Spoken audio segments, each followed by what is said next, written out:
dito. 35. 40. 60.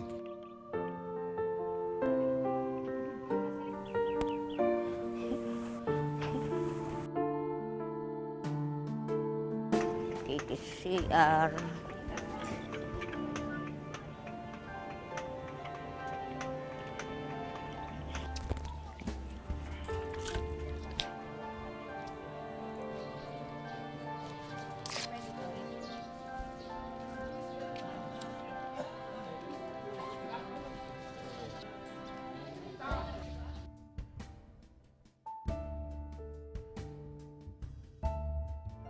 Ito ang dadalhin kong Tupperware at saka itong saging. Parang may iulam yung aking asawa doon. Wala kaming ibang ulam, kung saging lang. Ito po.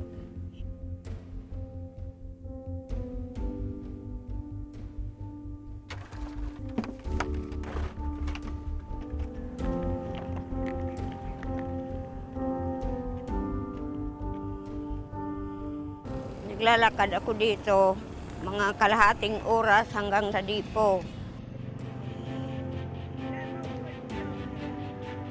Araw-araw, ang ginagawa ko ito. Mainit nga po, pero nagtitiis lang po ako. Dahil sa aking asawa.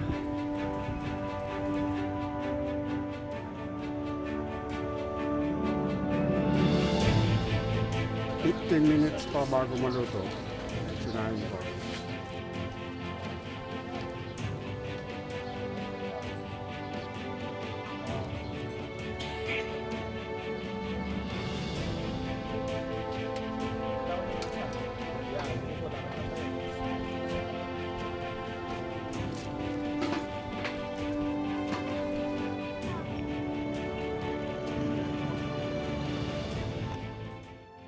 Hindi pa po kami pwedeng pumasok. Wala pa pong alas 8. Alas 8 po kami pinapapasok.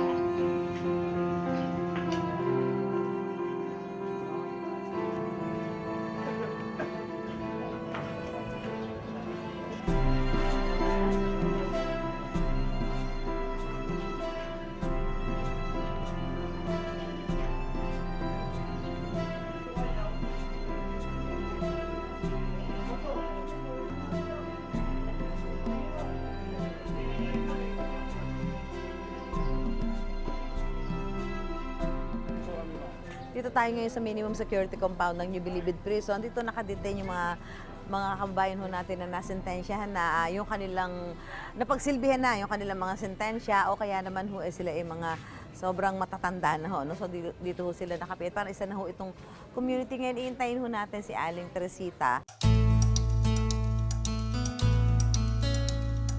Ito po. Ito! Opo. Kahit mag-isa ako dito.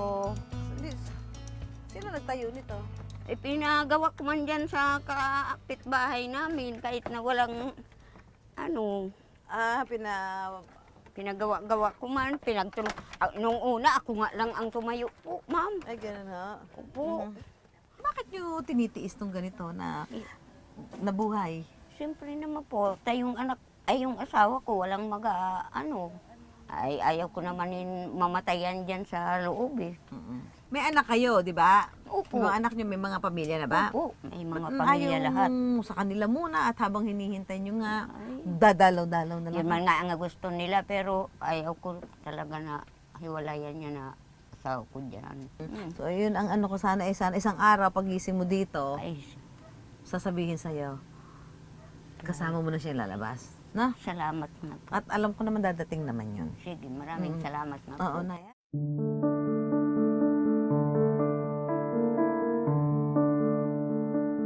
Is hereby commuted to to under 3-minute prison term of 15 years to 20.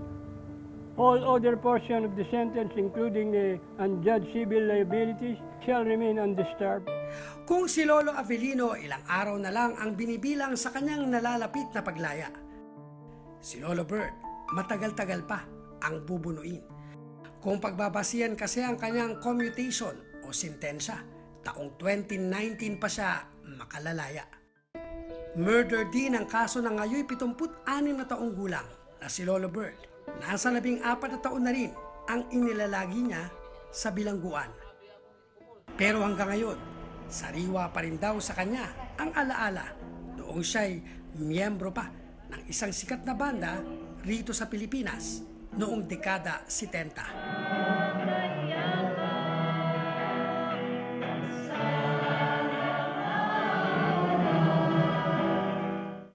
Isa ring matagumpay na engineer si Lolo Bert bago pumasok sa piitan.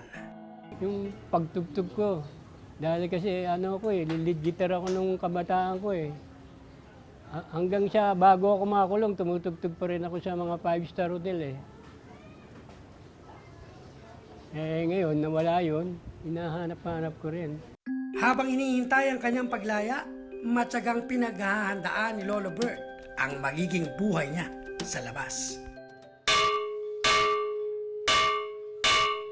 35. Pagkatapos ng head count, nagtipon-tipon muli ang ilan sa mga preso. Bawat isa sa kanila may nakatokang trabaho. Sa ganitong paraan, maaaring kumita ng pera ang mga bilanggo. Gonzales! Agasid! Nakapila po sila kasi bawat unit po kasi mayroong mga custodial yan na assignment nila yung para halimbawa paglilinis, meron sa opisina. Then after the cleaning o yung ginagawa nilang trabaho, babalik sila before 3 o'clock, 3 p.m. para magpabilang ulit. Punta na po ako sa building construction ngayon. Nandun po ako sa abutin siguro ng mga 15 to 20 minutes. Parang utility, lahat to, karpintero, tubero, electrician, mason, nagdilibing ng mga patay, sementeryo. Kung ano pong ng bureau na ipagawa sa amin, yun ang ginagawa namin. Meron po kami sweldo, 200 isang buwan. Kahit wala pa laman ng sikmura, nagsimula na magtrabaho si Lolo Bert. Nang araw na yon, kinailangan pumunta ni Lolo Bert sa tinatawag nilang dipo, kung saan naroon ang supply ng mga bilanggo. Racket din kasi niya ang pamimigay ng mga ito, o yung tinatawag nilang araw ng rancho. Hinihintay lang ng go signal na ipamigay yung card sa mga bawa brigada. Na pagkatapos mo lang, magbibigay na kami ng rancho. Matuto silang maghanap buhay nung nanggaling sa mabuti. Para naman hindi naman yung pagdating sa labas mahirapan sila, wala naman silang pagkukunan. Matapos ang pagrarancho, bumalik na si Lolo Bert sa pinagtatrabahuang gusali.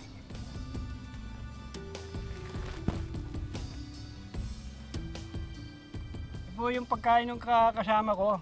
Iabot ko na, pinakisuyo sa akin. Ay, salamat. Pagkatapos ng trabaho, binibigay sa amin to. Pati yung sahod namin 80. Ito po yung sahod kong 80. Wala na matitira ito mamaya pag binayad ko sa utang. Matapos magtrabaho, matapos mahawakan ang maliit na halaga na kanyang kinita, saka pa lang makakakain si Lolo Bert. Pinag-isa na ang almusal at tanghalian.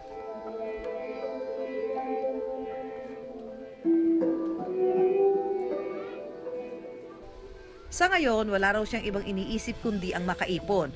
Naghihintay daw kasi sa paglabas ng kanilang padre de pamilya ang kanyang mga anak na maliliit pa noong siya'y mabilanggo.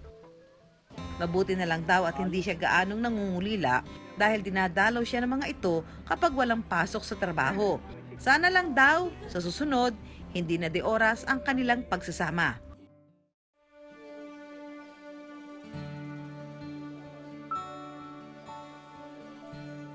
Pitong araw mula nang i-anunsyo ang pagpapaikli ng kanilang sentensya, isang magandang balita ang gumising kina Lolo Bert at Lolo Abilino.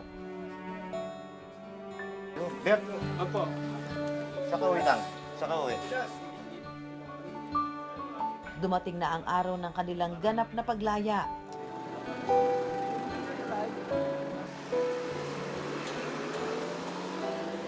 Nalaya ngayong gabi ang aking pong pagbati sa inyo at sa inyong pamilya. Baka sa mukha ng dalawa ang pagkagalak na sa wakas, laya na sina Lolo. Nung isang araw, parang hindi na ako makalakad. Ngayon, pasalamat ako. Nako, ito na yata ang pinakamaligayang sandali sa buhay ko. Ang lumaya at makapiling ng aking anak at mga apo. Yes, malaya na ako!